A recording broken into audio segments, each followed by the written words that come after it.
From Pakistan to Ukraine, many crisis-hit nations have been knocking on the door of the World Bank to get loans to battle the respective adversities the countries are facing.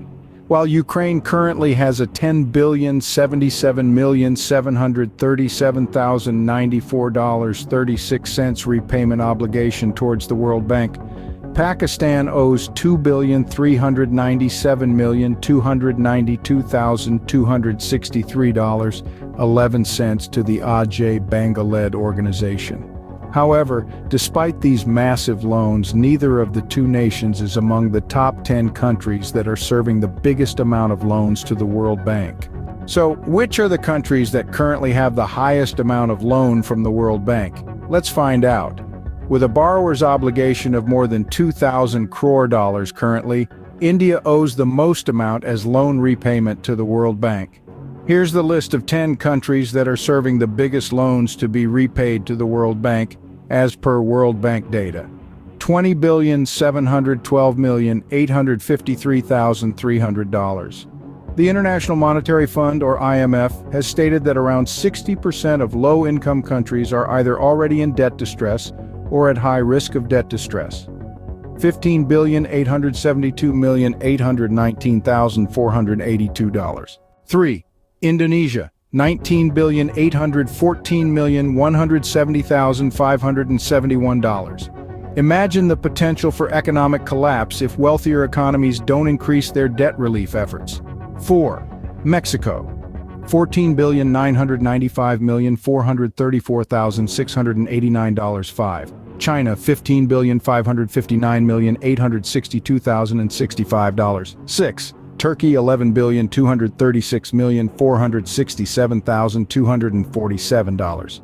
9,498,278,954. 8. Colombia, $15,048,767,376. 9. Philippines, $11,642,970,124. 10. Morocco, $9,319,698,401. It's the lending arm of World Bank Group International Bank for Reconstruction and Development, IBRD, who gives loans to countries. The loans are public and are a publicly guaranteed debt extended by the World Bank Group. IBRD loans are made to or guaranteed by countries that are members of IBRD. IBRD may also make loans to IFC. IBRD lends at market rates. The loan amounts mentioned above are as per World Bank data updated on September 19, 2023. These are grim numbers indeed, and they remind us of the potential risks that these countries face due to their high debt. Now, let's summarize the main points we've discussed today.